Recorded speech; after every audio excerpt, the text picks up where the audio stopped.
आप सभी को छोटी दीपावली की हार्दिक शुभकामनाएं। धनतेरस के दिन से ही 5 दिवसीय पर्व शुरू हो जाता है। छोटी दिवाली धनतेरस के दूसरे दिन आती है। इस दिन को छोटी दिवाली के साथ साथ नरक चतुर्दशी और रूप चौदस के नाम से भी जाना जाता है।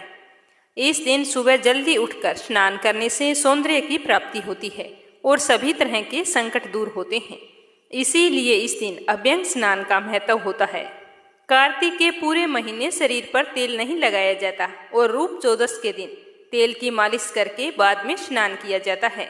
यह स्नान भी शुभ मुहूर्त में किया जाता है जब चंद्रमा उदय होता है। अमावस्या के पहले दिन चौदस के दिन चंद्रमा उदय सुबह के समय होता है।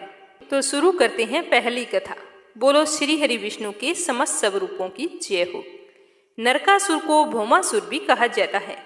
भगवान श्री कृष्ण अपनी 8 पत्नियों के साथ सुखपूर्वक द्वारिका में रह रहे थे। एक दिन स्वर्ग लोक के राजा देवराज इंद्र ने आकर उनसे प्रार्थना की कि हे कृष्ण, पराग ज्योतिषपुर के दैत्यराज भौमासुर के अत्याचार से देवतागण त्राही त्राही कर रहे हैं। क्रूर भौमासुर ने अरुण का छतर, अदिति के कुंडल और देवताओं की मणि छीन ली है और वह त्रिलोकी पर विजयी हो गया है। तो इंद्र ने कहा कि भौमासुर ने पृथ्वी के कई राजाओं और आम जनों की अति सुंदर कन्याओं को भी हरण करके उन्हें अपने यहाँ बंदी गृह में डाल रखा है। कृपया करके आप कोई ऐसा उपाय करें जिससे हम सब बच जाएं। सारी बात बड़े ध्यान पूर्वक सुनकर भगवान श्री कृष्ण ने इंद्र की प्रार्थना स्वीकार की और अपनी प्रिय पत्नी सत्यभामा को साथ लेकर गरुड़ पर सवार होकर पराग ज्योतिषपुर पहुँचे। वहां पहुंचकर भगवान श्री कृष्ण ने अपनी पत्नी सत्यभामा की सहायता से सबसे पहले मूर दैत्य सहित मूर के 6 पुत्रों तामर, अंतरिक्ष, स्वर्ण, विभावसु, नभस्वान और अरुण का संहार किया। मूर दैत्य का वध हो जाने का समाचार सुन भौमासुर अपने सेनापतियों और दैत्यों की सेना को साथ लेकर युद्ध के लिए निकला। भौमासुर को स्त्री के हाथों मरने का श्राप था, इसलिए भगवान श्री कृष्ण ने अपनी पत्नी सत्यभामा को सारथी बनाया और घोर युद्ध के अंत में कृष्ण ने सत्यभामा की सहायता से उसका वध कर डाला। इस प्रकार भौमासुर को मारकर श्री कृष्ण ने उसके पुत्र भगदत्त को अभयदान देकर उसे प्राग ज्योतिष का राजा बनाया। भगदत्त कौरवों की ओर से महाभारत में युद्ध लड़ता है। कहा जाता है कि जिस दिन भगवान श्री कृष्ण ने भौमासुर का वध किया उस दिन कार्तिक माह के कृष्ण पक्ष की चतुर्दशी तिथि थी। इसी दिन भगवान श्री कृष्ण ने भौमासुर अर्थात नरकासुर का वध किया और उसकी कैद से लगभग 16,000 महिलाओं को मुक्त कराया था। इसी खुशी के कारण दीप जलाकर इस दिन को छोटी दिवाली के रूप में मनाया जाता है। अब दूसरी कहानी सुनेंगे। बोलिए वामन देवता की जय हो। इस दिन दक्षिण भारत में वामन पूजा का भी प्रचलन है। कहते हैं कि इस दिन राजा बलि को भगवान विष्णु ने वामन अवतार में हर साल उनके यहाँ पहुँचने का आशीर्वाद दिया था। इसी कारण से वामन पूजा की जाती। यह बात उस समय की है जब भगवान श्री हरि विष्णु ने वामन रूप अवतार लेकर राजा बलि की सारी भूमि मात्र 3 कदम में नाप ली थी और राजा बलि की विष्णु भक्ति से प्रसन्न होकर उन्हें वरदान मांगने को कहा था। तब राजा बलि ने कहा था कि हे भगवान, आपने कार्तिक कृष्ण त्रयोदशी से लेकर अमावस्या तक की अवधि में मेरी संपूर्ण पृथ्वी नाप ली है। इसीलिए जो व्यक्ति मेरे राज्य में चतुर्दशी के दिन यमराज के निमित्त दीप दान करेगा उसे यम यातना नहीं होनी चाहिए। जो व्यक्ति इन 3 दिनों में दीपावली का पर्व मनाए उनके घर को लक्ष्मी कभी भी ना छोड़कर जाए। इसीलिए अगर आप मुझसे प्रसन्न हैं तो मुझे यही वरदान चाहिए। तो उसकी प्रार्थना सुनकर भगवान वामन बोले कि राजन, ऐसा ही होगा। जो व्यक्ति श्रद्धा पूर्वक धनतेरस से लेकर दीपावली तक यम दीप जलाएगा उसे कभी भी अकाल मौत का भय नहीं रहेगा। कहा जाता है कि इसी वरदान के बाद से ही नरक चतुर्दशी के दिन भी यमराज के निमित्त व्रत पूजन और दीप दान किया जाता है। इसीलिए श्रद्धा पूर्वक सारे नियमों का पालन करते हुए दीप दान अवश्य करना चाहिए, जिससे हमारे परिवार में किसी भी सदस्य को अकाल मौत का भय न रहे। अब अपने सुनेंगे तीसरी कथा। यह कथा रंती देव नामक एक धर्मात्मा राजा की है। उन्होंने अनजाने में भी कभी कोई पाप नहीं किया था। फिर भी जब मृत्यु का समय आया तो यमदूत उन्हें नरक ले जाने के लिए आ धमके। तो राजा ने कहा कि आप मुझ पर कृपा करें और बताएं कि मेरे किस अपराध के कारण मुझे नरक में जाना पड़ रहा है। तो यह सुनकर यमदूत ने कहा कि हे राजन, एक बार आपके द्वार से एक ब्राह्मण भूखा ही लौट गया था। यह उसी पाप कर्म का फल है। यह सुनकर राजा ने यमदूत से 1 वर्ष का समय मांगा और कहा कि मैं इस 1 वर्ष में दान पुण्य करना चाहता हूँ। तब यमदूतों ने राजा को 1 वर्ष की मोहलत दे दी। राजा अपनी चिंता लेकर ऋषियों के पास पहुंचे और उन्हें अपनी सारी कहानी सुनाकर उनसे इस पाप की मुक्ति का उपाय पूछा। तब ऋषि ने उन्हें बताया कि कार्तिक मास के कृष्ण पक्ष की चतुर्दशी का व्रत करें और प्रसन्नचित मन से ब्राह्मणों को भोजन करवाएं, यथासंभव उन्हें दान दक्षिणा दे और उनके चरण स्पर्श करके उनका आशीर्वाद ले तथा उनसे उनके प्रति हुए अपने अपराधों के लिए उनसे क्षमा याचना करे। तो ऋषि की बात सुनकर राजा ने वैसा ही किया जैसा उन्हें ऋषियों ने बताया था। इस प्रकार राजा पाप मुक्त हो गए और फिर उन्हें विष्णु लोक में स्थान प्राप्त हुआ। उस दिन से पाप और नरक की मुक्ति हेतु भूलोक में कार्तिक चतुर्दशी के दिन व्रत का प्रचलन है। तो हमने सुनी है रूप चौदस यानी कि छोटी दिवाली नरक चतुर्दशी से जुड़ी हुई 3 पौराणिक कथाएं। अब अपने सुनेंगे कार्तिक मास महात्म्य के 1 से लेकर 14 तक के अध्याय। तो कथा शुरू करने से पहले कमेंट बॉक्स में जय हो लक्ष्मी नारायण की, जय हो कृष्ण कन्हैया की अवश्य लिखना। भगवान श्री हरि विष्णु के अनंत स्वरूपों की जय हो। नेमिषारण्य तीर्थ में श्री सूत जी ने 88,000 सनकादि ऋषियों से कहा कि अब मैं आपको कार्तिक मास की कथा विस्तार पूर्वक सुनाता हूँ, ध्यान पूर्वक सुनना। इसे सुनने मात्र से ही मनुष्य के सभी पाप नष्ट हो जाते हैं और अंत समय में वैकुंठ धाम की प्राप्ति होती है। सूत जी कहते हैं कि भगवान श्री कृष्ण जी से अनुमति लेकर देवऋषि नारद के जाने के बाद में सत्यभामा प्रसन्न होकर भगवान श्री कृष्ण से बोले कि हे प्रभु, मैं धन्य हुई, मेरा जन्म सफल हुआ। मुझ जैसी त्रिलोक्य सुंदरी के जन्मदाता भी धन्य है। मैं बहुत ही सौभाग्यशाली हूँ जो आपकी 16,000 स्त्रियों के बीच में आपकी परम प्यारी पत्नी बनी। मैंने आपके साथ नारद जी को वह कल्प वृक्ष आदि पुरुष विधि पूर्वक दान में दिया था, परंतु वही कल्प वृक्ष मेरे घर पर लहराया करता है। यह बात मृत्यु लोक में किसी को भी ज्ञात नहीं है। हे त्रिलोकीनाथ, मैं आपसे कुछ पूछने की इच्छा रखती हूँ। तो भगवान श्री कृष्ण की आज्ञा देने पर सत्यभामा पूछने लगती है कि आप मुझे कृपया करके कार्तिक मास महात्म्य की कथा विस्तार पूर्वक सुनाइए। इस महात्म्य को सुनकर मेरा हित हो और जिसके करने से कल्प पर्यंत भी आप मुझसे कभी विमुख ना हो।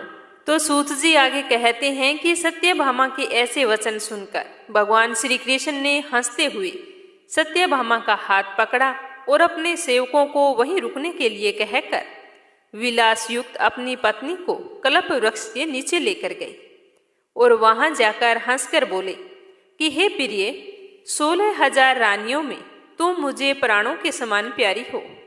तुम्हारे लिए मैंने इंद्र एवं देवताओं से भी विरोध किया था। हे कांते, जो बात तुमने मुझसे पूछी है उसे ध्यान पूर्वक सुनो। एक दिन मैं तुम्हारी इच्छा पूर्ति के लिए गरुड़ पर सवार होकर इंद्रलोक गया और वहां जाकर कल्प वृक्ष मांगा तो इंद्र ने मना कर दिया। इंद्र द्वारा मना करने पर इंद्र और गरुड़ में घोर संग्राम युद्ध हुआ और गौलोक में भी गरुड़ गौओं से युद्ध करने लगे। गरुड़ की चोंच की चोट से उनके कान एवं पूंछ कटकर गिरने लगे, जिससे 3 वस्तुएं उत्पन्न हुई। कान से तंबाकू, पूंछ से गोभी और रक्त से मेहंदी बनी। इन तीनों का प्रयोग करने वाले को मोक्ष नहीं मिलता। तब गौओं ने क्रोधित होकर गरुड़ पर वार किया, जिससे उनके 3 पंख टूटकर गिर गए। तो गरुड़ के पहले पंख से नीलकंठ, दूसरे पंख से मोर और तीसरे से चकवा चकवी उत्पन्न हुए। तो हे प्रिय, इन 3 चीजों का दर्शन करने मात्र से ही शुभ फल प्राप्त हो जाता है। तो यह सुनकर सत्यभामा ने कहा कि हे प्रभु, कृपया मुझे मेरे पूर्व जन्म के विषय में बताइए कि मैंने पूर्व जन्म में कौन कौन से दान, व्रत व जप नहीं किए हैं और मेरा स्वभाव कैसा था, मेरे जन्मदाता कौन थे और मुझे मृत्यु लोक में जन्म क्यों लेना पड़ा? मैंने ऐसा कौन सा पुण्य कर्म किया था जिससे मैं आपकी अर्धांगिनी हुई? तो श्री कृष्ण भगवान कहने लगे कि हे प्रिय, अब मैं तुम्हारे द्वारा पूर्व जन्म में किए गए पुण्य कर्मों को विस्तार पूर्वक कहता हूँ, उसे सुनना। पूर्व समय में सतयुग के अंत में मायापुरी में अत्रि गोत्र में वेद वेदांत का ज्ञाता देव शर्मा नामक एक ब्राह्मण निवास करता था। वह प्रतिदिन अतिथियों की सेवा, हवन और सूर्य भगवान का पूजन किया करता था। वह सूर्य के समान तेजस्वी था। वृद्धावस्था में उसे गुणवती नामक कन्या की प्राप्ति हुई। उस पुत्रहीन ब्राह्मण ने अपनी कन्या का विवाह अपने ही चंदर नामक एक शिष्य के साथ कर दिया। वह चंदर को अपने पुत्र के समान मानता था और चंदर भी उसे अपने पिता की भांति सम्मान देता था।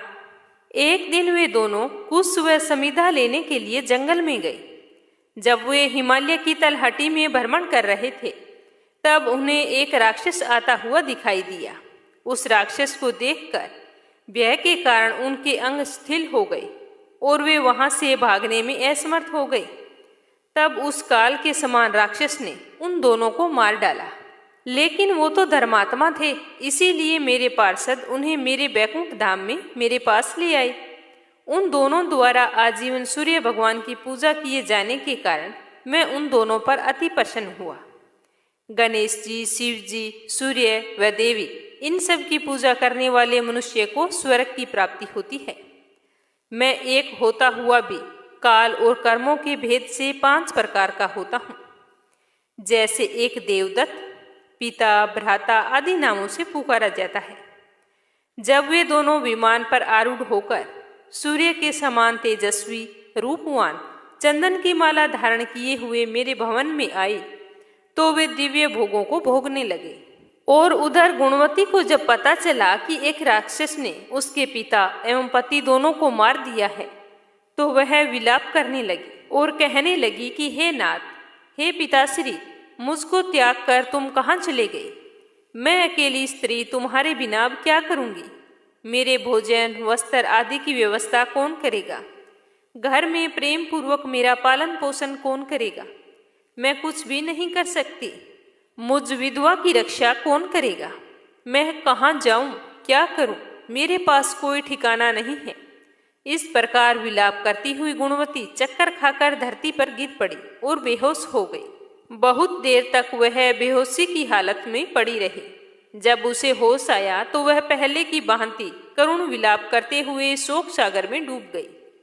कुछ समय तक वो वैसे ही रही, लेकिन कुछ समय बीतने के बाद में जब उसने अपने आप को संभाला तो उसे ध्यान आया कि उसके पिता और पति की मृत्यु के बाद मुझे उनकी क्रिया करनी चाहिए, जिनसे उनको गति की प्राप्ति हो।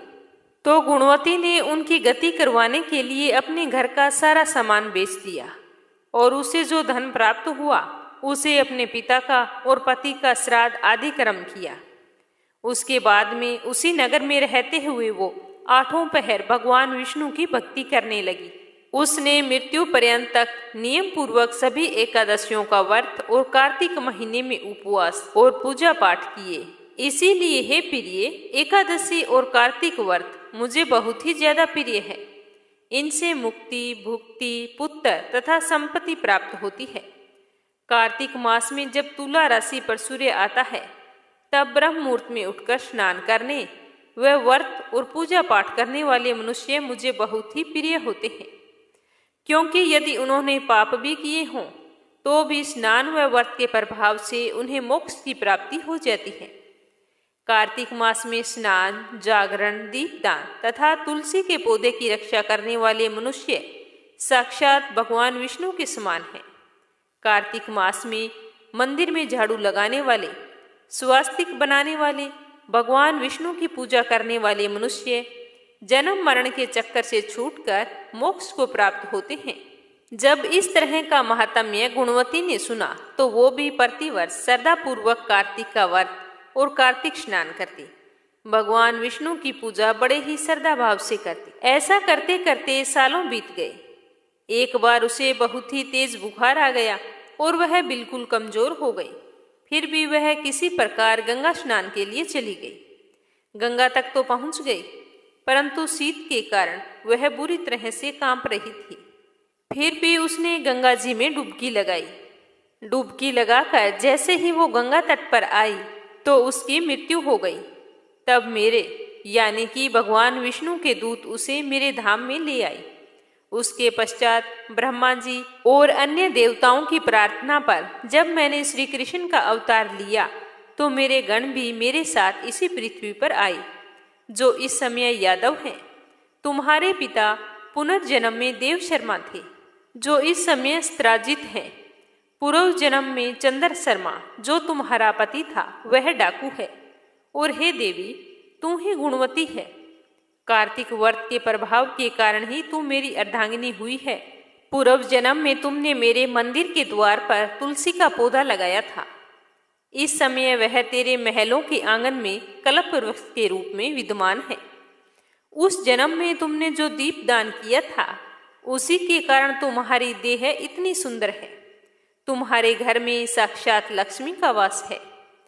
तुमने पूर्व जन्म में अपने सभी व्रतों का फल पति स्वरूप विष्णु जी को अर्पित किया था। उसी के प्रभाव से तुम इस जन्म में मेरी प्रिय पत्नी हुई हो।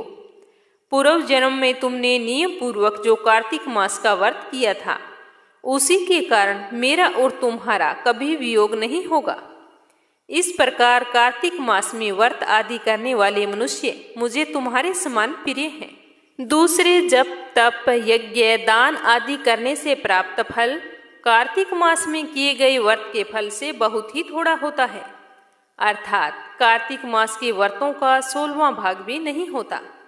इस प्रकार सत्यभामा भगवान श्री कृष्ण के मुख से अपने पूर्व जन्म के पुण्य प्रभाव सुनकर बहुत ही प्रसन्न हुई।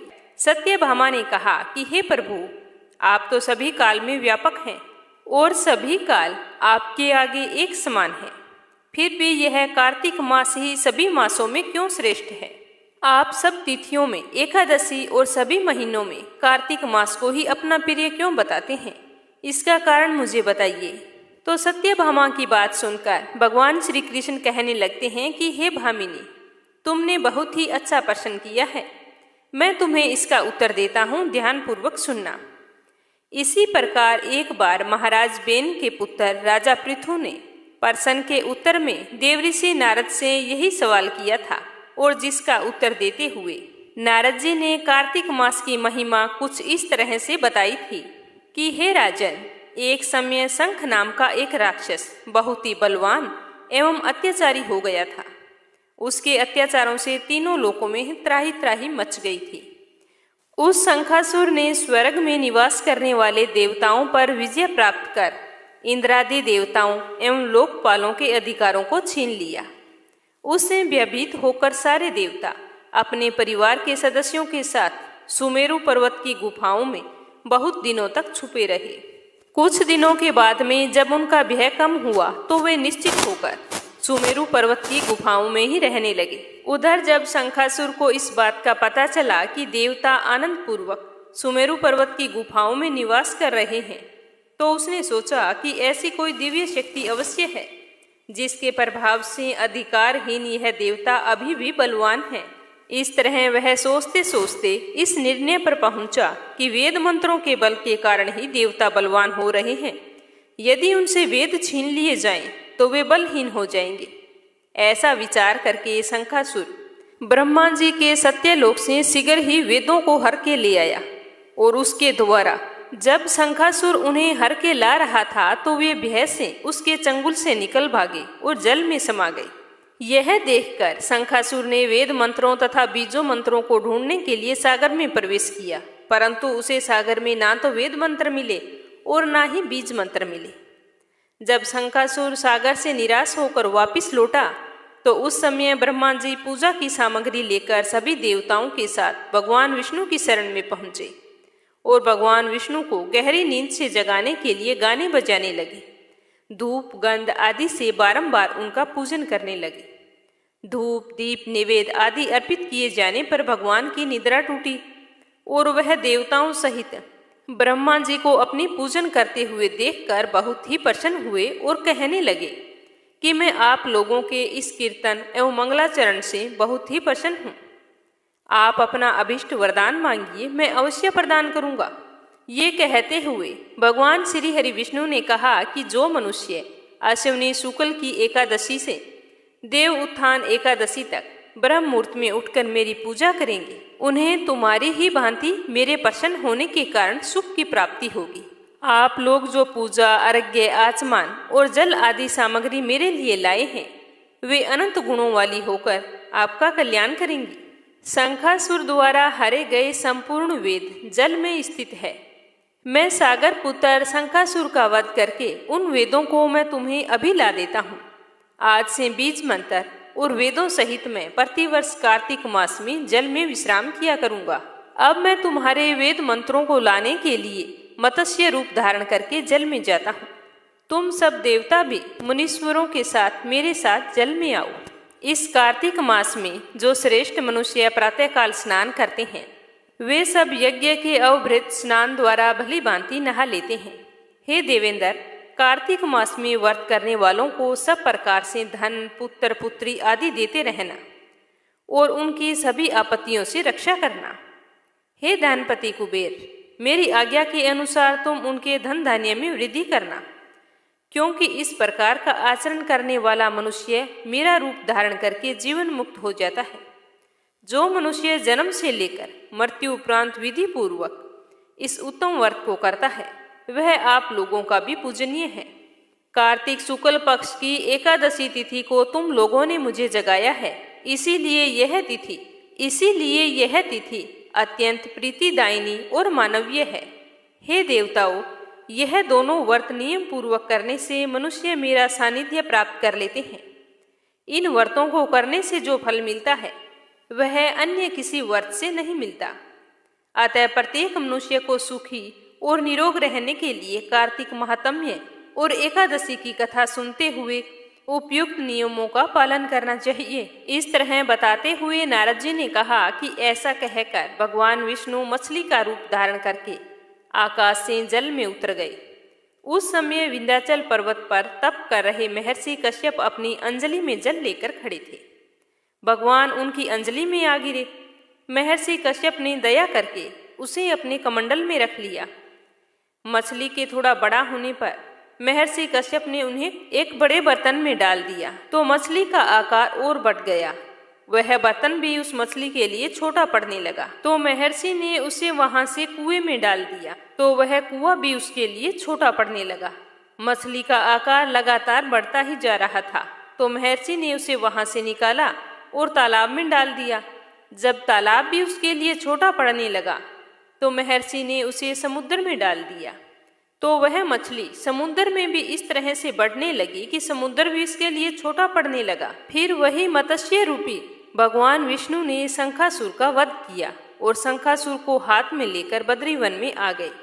वहां उन्होंने संपूर्ण ऋषियों को बुलाकर इस प्रकार आदेश दिया कि मुनीश्वरों, तुम जल के भीतर बिखरे हुए वेद मंत्रों की खोज करो और जितनी जल्दी हो सके उन्हें सागर के जल से बाहर निकाल कर लाओ। तब तक मैं देवताओं के साथ प्रयाग में ठहरता हूँ। तब उन तपोबल संपन्न महर्षियों ने यज्ञ और बीजों सहित संपूर्ण वेद मंत्रों का उद्धार किया। उनमें से जितने मंत्र जिस ऋषि ने उपलब्ध करवाए, वही उन बीज मंत्रों का उसी दिन से ऋषि माना जाने लगा। उसके बाद में सब ऋषि एकत्रित होकर प्रयाग में गए। वहां उन्होंने ब्रह्मा जी सहित भगवान विष्णु को उपलब्ध किए हुए सारे वेद मंत्र समर्पित कर दिए। सारे वेदों को पाकर पितामह बहुत ही प्रसन्न हुए। उन्होंने देवताओं और ऋषियों के साथ प्रयाग में अश्वमेघ यज्ञ किया।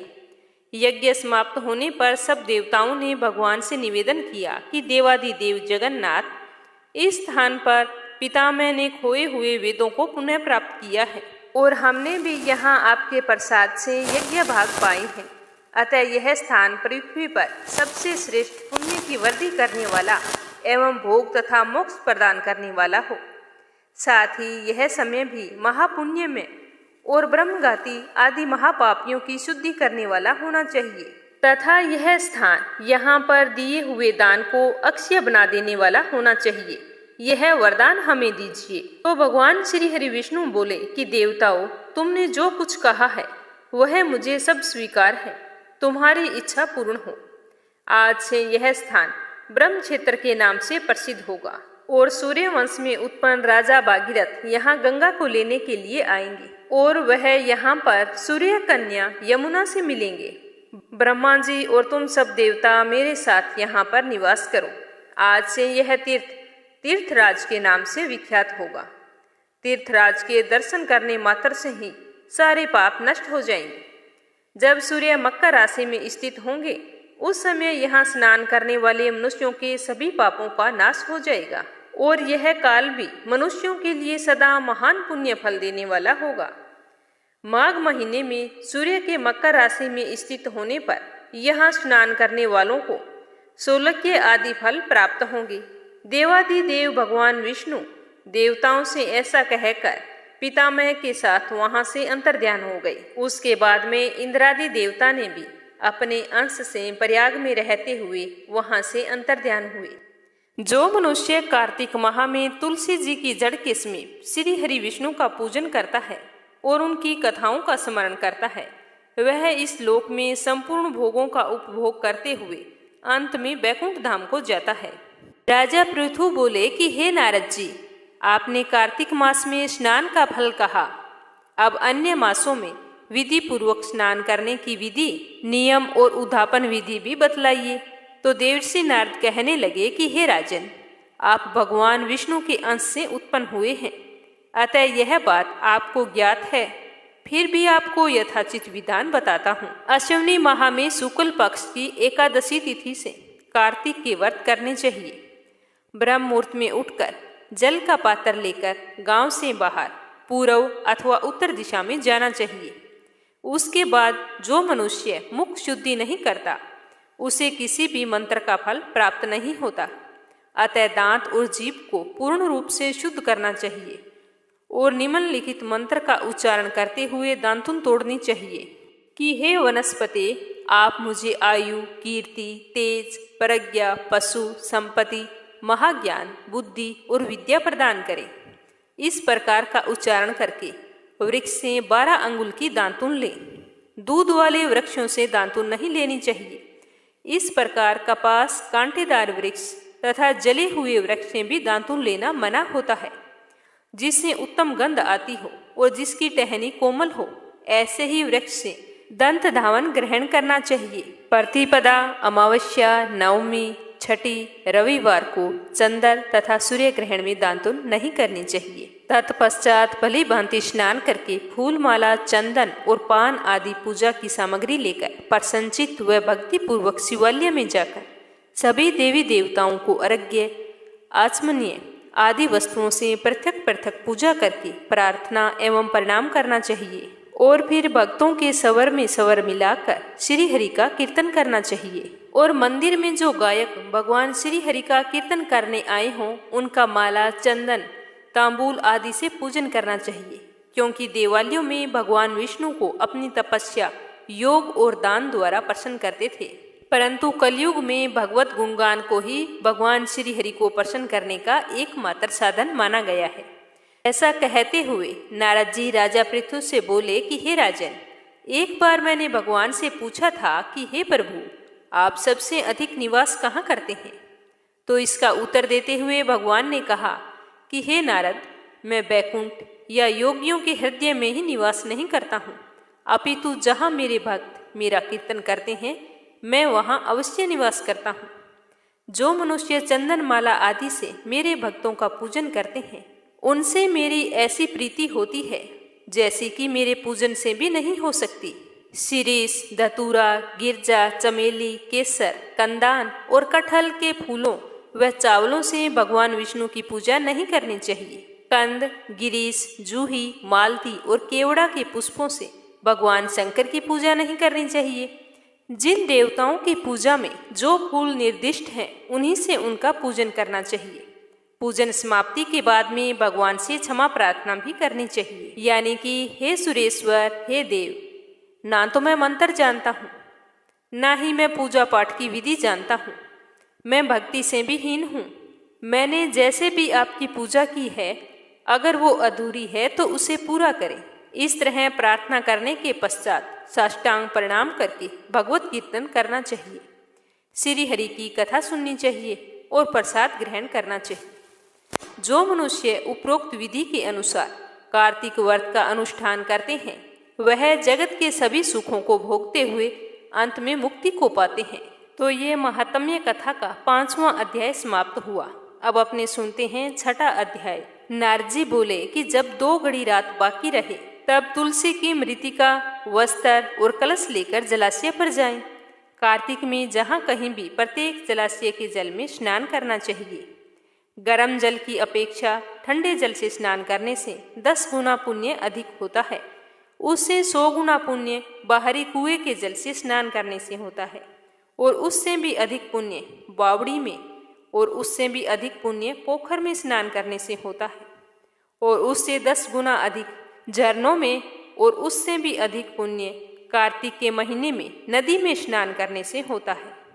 उससे भी 10 गुना पुण्य वहाँ होता है जहाँ 2 नदियों का संगम हो, और यदि कहीं 3 नदियों का संगम होता है तो पुण्य की कोई सीमा ही नहीं रहती। स्नान से पहले भगवान का ध्यान करके स्नानार्थ संकल्प करना चाहिए।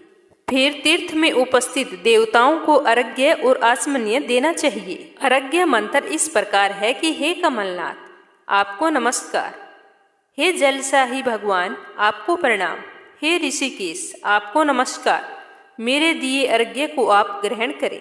बैकुंठ, प्रयाग तथा बद्रिकाश्रम में जहाँ कहीं भी भगवान विष्णु गए वहाँ उन्होंने 3 प्रकार से अपना पांव रखा था। वहाँ पर ऋषि वेद यज्ञों सहित सभी देवता मेरी रक्षा करते रहे। हे जनार्दन, हे दामोदर, हे देवेश, आपको प्रसन्न करने हेतु मैं कार्तिक मास में विधि विधान से ब्रह्म मुहूर्त में स्नान कर रहा हूँ। आपकी कृपा से मेरे सभी पापों का नाश हो।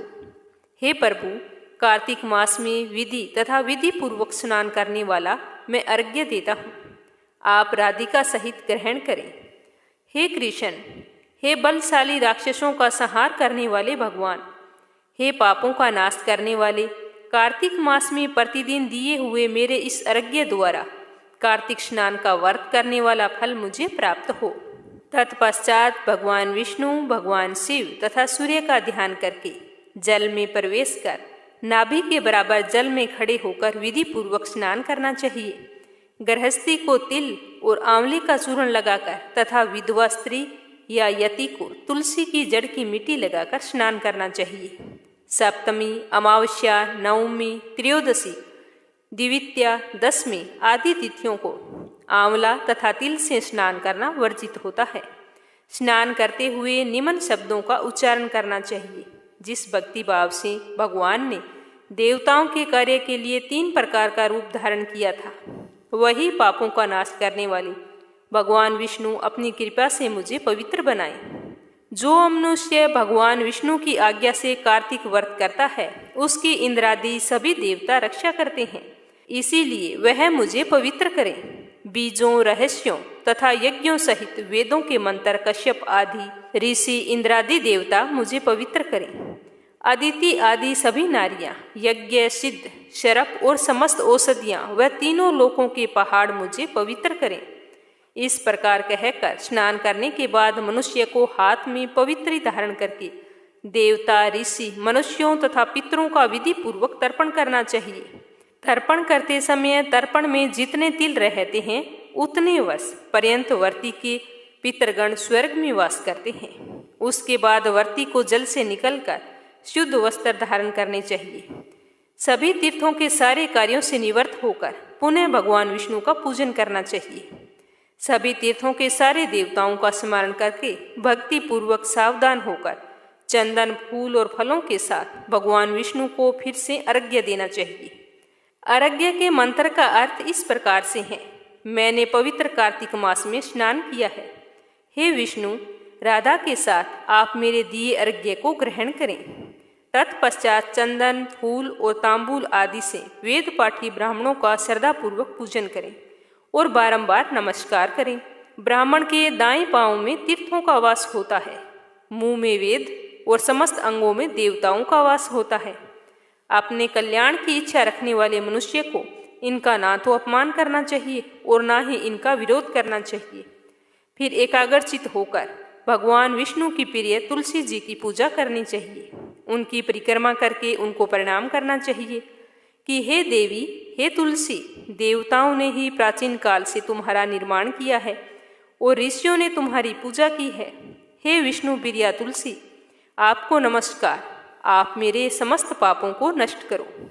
इस प्रकार जो मनुष्य भक्ति पूर्वक कार्तिक व्रत का अनुष्ठान करते हैं वे संसार के सुखों को भोग कर अंत में मोक्ष को प्राप्त करते हैं।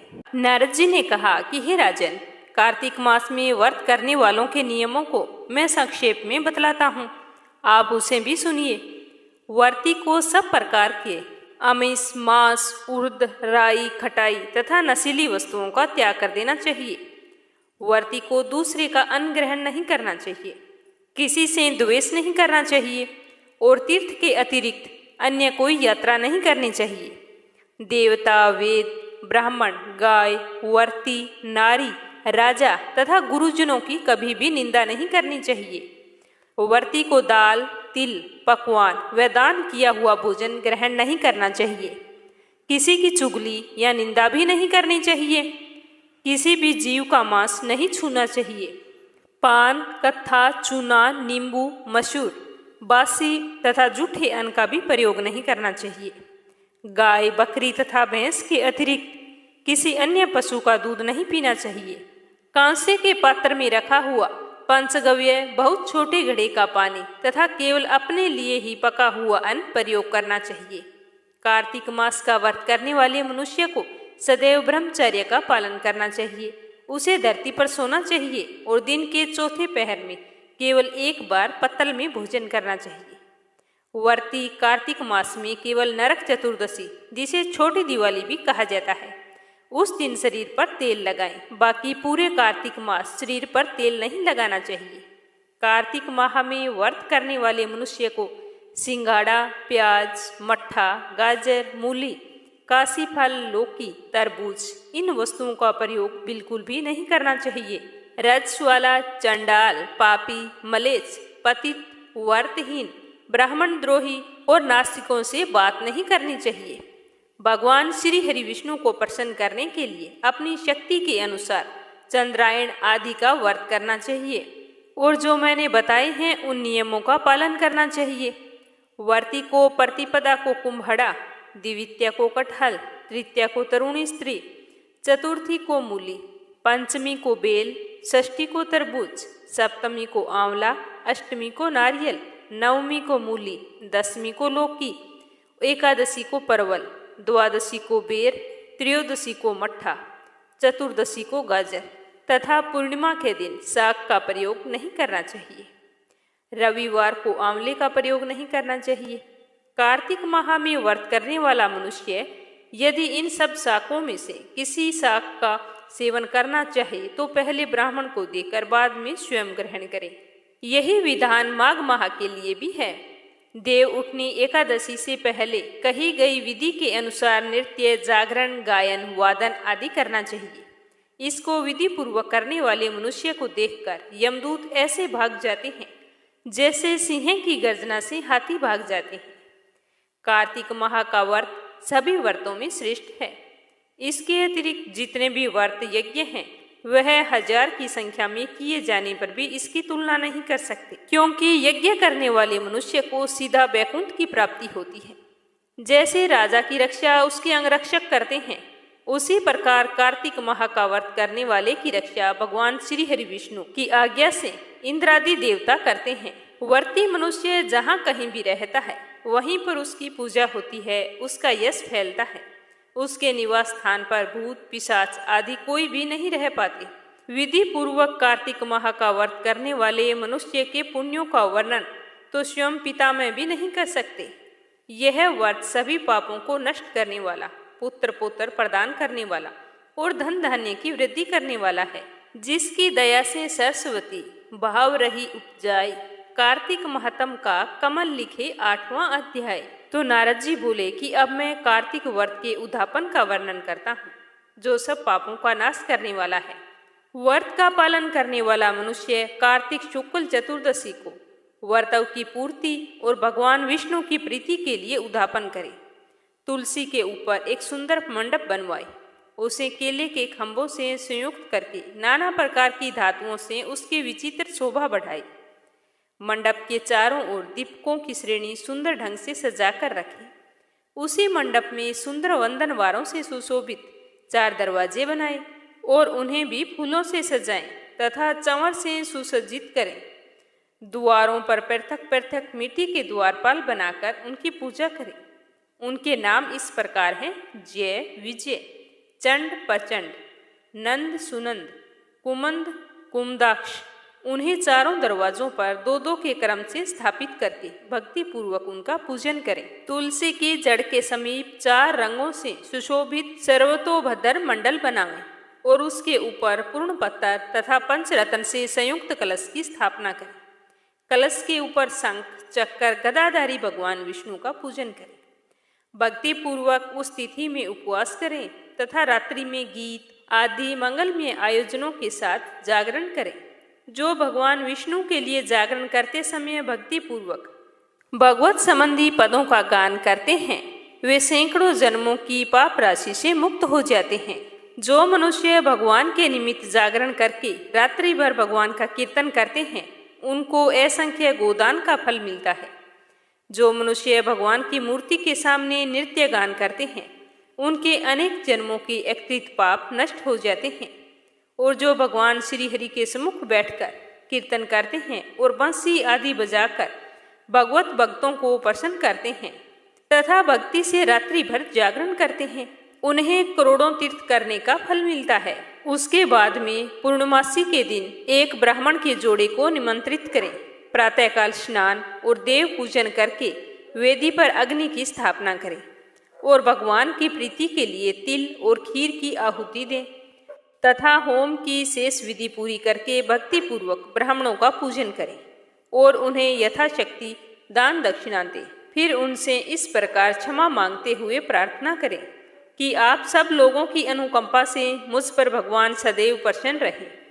इस व्रत को करने से मेरे 7 जन्मों के किए हुए पाप नष्ट हो जाएं और मेरी संतान चिरंजीवी हो। इस पूजा के द्वारा मेरी सभी मनोकामनाएं पूर्ण हो। मेरी मृत्यु के पश्चात मुझे अतिशय दुर्लभ विष्णु लोक की प्राप्ति हो। पूजा की सारी वस्तुओं के साथ एक गाय भी गुरु को दान में देनी चाहिए। उसके पश्चात घर वालों और मित्रों के साथ स्वयं भोजन करना चाहिए। भगवान द्वादशी तिथि को शयन से उठे, त्रयोदशी को देवताओं से मिले, चतुर्दशी को सबने उनका दर्शन और पूजन किया। इसीलिए उस तिथि में भगवान की पूजा करनी चाहिए। गुरु की आज्ञा से भगवान विष्णु की स्वर्णमयी प्रतिमा का पूजन करें। इस पूर्णिमा को पुष्कर तीर्थ की यात्रा श्रेष्ठ मानी गई है। कार्तिक माह में इस विधि का पालन करना चाहिए। जो इस प्रकार कार्तिक के व्रत का पालन करते हैं, वे धन्य और पूजनीय हैं। उन्हें उत्तम फल की प्राप्ति होती है। जो भगवान विष्णु की भक्ति में तत्पर हो, कार्तिक में व्रत का पालन करते हैं, उनके शरीर में स्थित सभी पाप तत्काल नष्ट हो जाते हैं।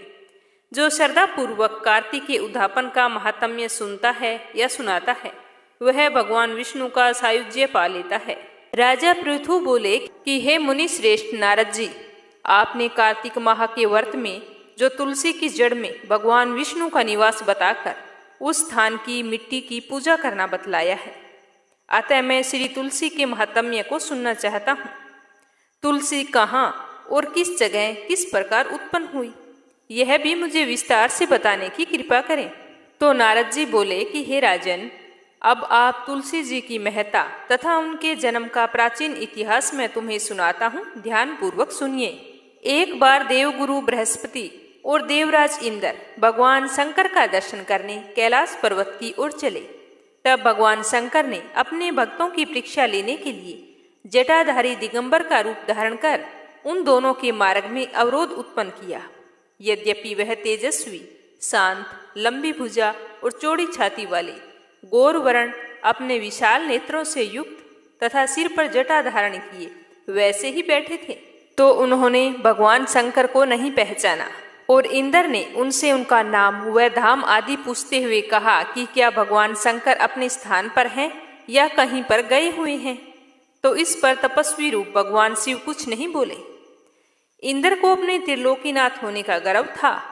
उसी अहंकार के प्रभाव से वह चुप किस प्रकार रह सकता था। तो उसने क्रोधित होते हुए उस तपस्वी को दुड़क कर कहा कि अरे, मैंने तुझसे कुछ पूछा है और तू है कि उत्तर ही नहीं दे रहा। मैं अभी तुझ पर वज्र से प्रहार करता हूँ, फिर देखता हूँ कि कौन तुझ दुर्मति की रक्षा करता है। इस प्रकार कहकर जैसे ही इंद्र ने उस जटाधारी दिगंबर को मारने के लिए हाथ में वज्र लिया, वैसे ही भगवान शिव ने वज्र सहित इंद्र का हाथ स्तंभित कर दिया और विकराल नेत्र कर उससे देखा। उस समय ऐसा प्रतीत हो रहा था कि दिगंबर प्रज्वलित हो उठा है और वह अपने तेज से जला देगा। भुजाएं स्तंभित होने के कारण इंद्र दुखित होने के साथ साथ अत्यंत कुपित भी हो गया। परंतु उस जटाधारी दिगंबर को प्रज्वलित देख गुरुदेव ने उन्हें भगवान शंकर जानकर प्रणाम किया और दंडवत होकर उनकी स्तुति करने लगे। बृहस्पति भगवान शंकर से कहने लगे कि हे दीनानाथ, हे महादेव, आप अपने क्रोध को शांत कर लीजिए और इंद्र के इस अपराध को क्षमा कीजिए। गुरुदेव के यह वचन सुनकर भगवान शंकर ने गंभीर वाणी में कहा कि मैं अपने नेत्रों से निकाले हुए क्रोध को किस प्रकार रोकूं। तब गुरुदेव ने कहा कि भगवान, आप अपना भक्त वत्सल नाम सार्थक करते हुए अपने भक्तों पर दया कीजिए। आप अपने इस तेज को अन्यत्र स्थापित कीजिए और इंद्र का उद्धार कीजिए। तब भगवान शंकर गुरु बृहस्पति से बोले कि मैं तुम्हारी स्तुति से अत्यंत प्रसन्न हूँ। तुमने इंद्र को जीवन दान दिलवाया है। मुझे विश्वास है कि मेरे नेत्रों की अग्नि अब इंद्र को पीड़ित नहीं करेगी। तो गुरुदेव से इस प्रकार कहकर भगवान शिव ने अपने मस्तक से निकाले हुए अग्निमय तेज को अपने हाथों में ले लिया और फिर उसे क्षीर सागर में डाल दिया। तत्पश्चात भगवान शंकर अंतर्ध्यान हो गए।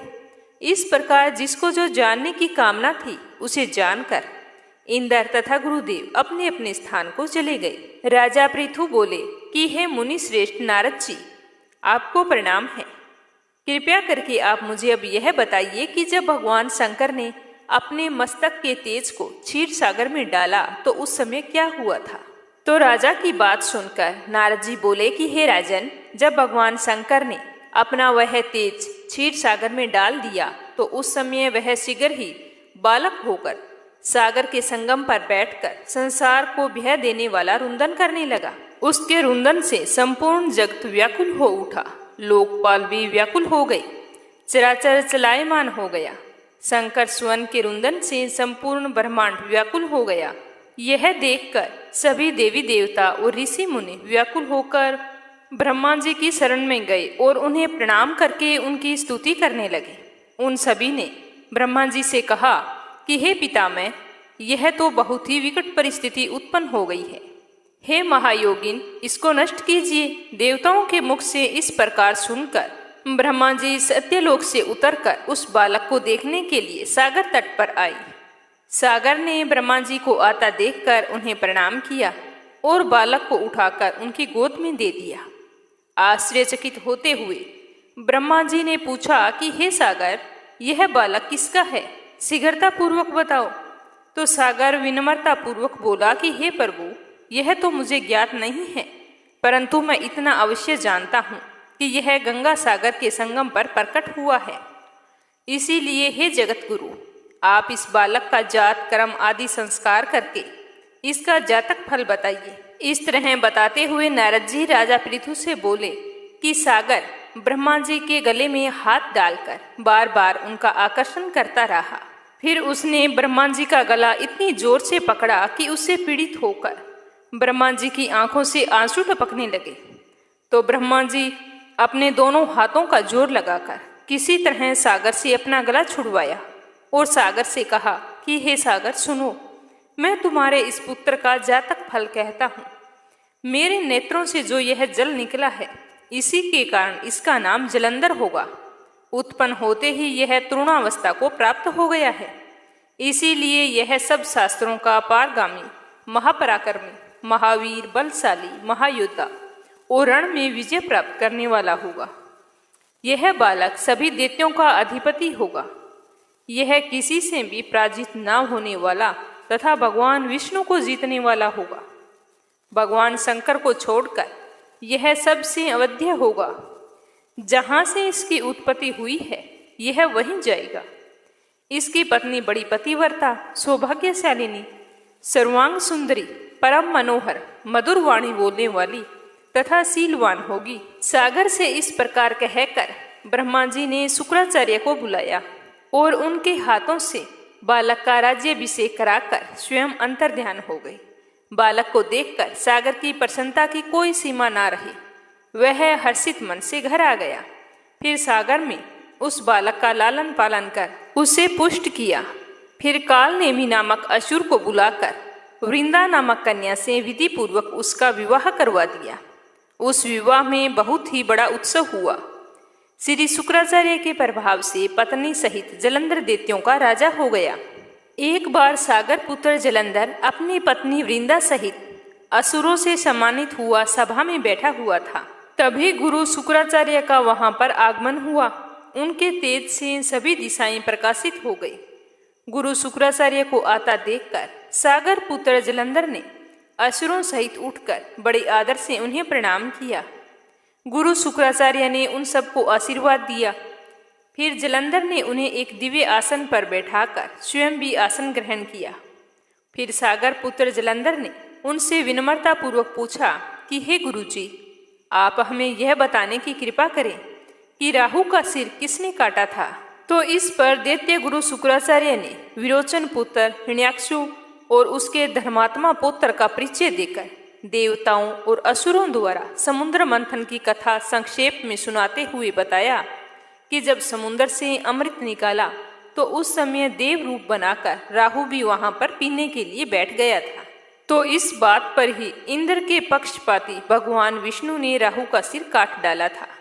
अपने गुरु के मुख से इस प्रकार के वचन सुनकर जलंधर के क्रोध की सीमा ना रही। उसके नेत्र लाल हो गए। फिर उसने अपने दसमर नामक दूत को बुलाया और उसे शुक्राचार्य द्वारा सुनाया गया सारा वृत्तांत सुनाया। तत्पश्चात उसने दसमर को आज्ञा दी कि तुम शीघ्र ही इंद्रपुरी में जाकर इंद्र को मेरी शरण में लेकर आओ। दसमर जलंधर का एक बहुत ही आज्ञाकारी एवं निपुण दूत था।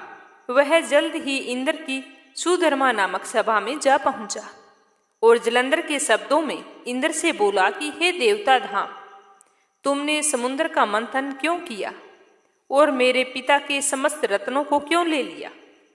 ऐसा करके तूने अच्छा नहीं किया। यदि तू अपना भला चाहता है तो उन सब रत्नों एवं देवताओं सहित मेरी शरण में आ जाओ, अन्यथा मैं तेरे राज्य का ध्वंस कर दूंगा। इसमें कुछ भी मिथ्या नहीं है। इस प्रकार इंद्र बहुत ही विस्मित हुआ और कहने लगा कि पहले मेरे भय से सागर ने सब पर्वतों को अपनी कुक्षी में स्थान क्यों दिया और उसने मेरे शत्रु दैत्यों की रक्षा क्यों की? इसी कारण मैंने उनके सब रत्न हरण किए हैं। मेरा द्रोही सुखी नहीं रह सकता, इसमें कोई संदेह नहीं है। इंद्र की ऐसी बात सुनकर वह दूत शीघ्र ही जलंधर के पास आ गया और सब बातें कह सुनाई। उसे सुनते ही वह दैत्य क्रोध के मारे अपने होठ फड़फड़ाने लगा और देवताओं पर विजय प्राप्त करने के लिए उसने उद्योग आरंभ कर दिया। फिर सब दिशाओं पाताल से करोड़ों करोड़ों दैत्य उसके पास आने लगे। शुंभ निशुंभ आदि करोड़ों सेनापतियों के साथ जलंधर इंद्र से युद्ध करने लगा। शीघ्र ही इंद्र के नंदन वन में उसने अपनी सेना उतार दी। वीरों की शंख ध्वनि और गर्जना से पूरी इंद्रपुरी गूंज उठी। अमरावती छोड़कर देवता उससे युद्ध करने चले। भयानक मारकाट हुई। असुरों के गुरु आचार्य शुक्र अपनी मृत संजीवनी विद्या और देव गुरु बृहस्पति द्रोणागिरी से औषधि लाकर जिलाते रहे। इस पर जलंधर ने क्रोधित होकर कहा कि मेरे हाथ से मरे हुए देवता कैसे जी सकते हैं? जिलाने वाली विद्या तो आपके पास है। तो इस पर शुक्राचार्य ने देवगुरु द्वारा द्रोणाचार्य से औषधि लाकर देवताओं को जिंदा करने की बात सुनाई। तो यह सुनकर जलंधर और भी कुपित हो गया। फिर शुक्राचार्य जी ने कहा कि यदि शक्ति हो तो द्रोणागिरी को उखाड़कर समुद्र में फेंक दो, तब मेरे कथन की सत्यता प्रमाणित हो जाएगी। इस पर जलंधर कुपित होकर जल्द ही द्रोणगिरी पर्वत के पास जा पहुंचा और अपनी भुजाओं से पकड़कर द्रोणागिरी पर्वत को उखाड़कर समुद्र में फेंक दिया। यह तो भगवान शंकर का तेज था। इसमें जलंधर की कोई विचित्रता नहीं थी। उसके बाद में सागर पुत्र युद्ध भूमि में आकर बड़े तीव्र गति से देवताओं का संहार करने लगा। जब द्रोणाचार्य जी औषधि लाने के लिए गए तो द्रोणाचल को उखड़ा हुआ पाकर बहुत ही आश्चर्यचकित हुए और भयभीत होकर देवताओं के पास आए और कहा कि युद्ध बंद कर दो, जलंधर को अब नहीं जीत सकोगे। पहले इंद्र ने शिवजी का अपमान किया था। यह सुन देवता युद्ध में जय की आशा त्याग कर इधर उधर भाग गए। सिंधु सुत निर्भय हो अमरावती में घुस गया। इंद्र आदि सब देवताओं ने गुफाओं की शरण ले ली। इस तरह बताते हुए नारद जी ने कहा कि हे राजन, उस समय इंद्रादिक देवता वहां से भय कंपित होकर भागते भागते बैकुंठ में विष्णु जी के पास पहुंचे। देवताओं ने अपनी रक्षा के लिए उनकी स्तुति की। देवताओं की उस दीन वाणी को सुनकर करुणा सागर भगवान विष्णु ने उनसे कहा कि हे देवताओं, तुम भय को त्याग दो, मैं युद्ध में शीघ्र ही जलंधर को देखूंगा। ऐसा कहते ही भगवान गरुड़ पर जा बैठे। तब समुद्र तन्या लक्ष्मी जी ने कहा कि हे नाथ, यदि मैं सर्वदा आपकी प्रिया और भक्ता हूँ तो मेरा भाई आप द्वारा युद्ध में नहीं मारा जाना चाहिए। इस पर विष्णु जी ने कहा कि अच्छा, यदि तुम्हारी ऐसी ही प्रीति है तो मैं उसे अपने हाथों से नहीं मारूंगा, परंतु युद्ध में तो अवश्य जाऊंगा, क्योंकि देवताओं ने मेरी बड़ी स्तुति की है। ऐसा कहकर भगवान विष्णु युद्ध के उस स्थान में जा पहुंचे जहां पर जलंधर विद्यमान था। जलंधर और विष्णु का घोर युद्ध हुआ। विष्णु के तेज से कंपित देवता सिंहनाद करने लगे। फिर तो अरुण के अनुज गरुड़ के पंखों की प्रबल वायु से पीड़ित हो दैत्य इस प्रकार घूमने लगे जैसे आंधी से बादल आकाश में घूमते हैं। तब अपने वीर दैत्यों को पीड़ित होते देखकर जलंधर ने क्रोधित होकर विष्णु जी को उद्धत वचन कहकर उन पर कठोर आक्रमण कर दिया। दोनों ओर से गदाओं, बाणों और शूलों आदि का भीषण प्रहार हुआ। दैत्य के तीक्ष्ण प्रहारों से व्याकुल होकर देवता इधर उधर भागने लगे।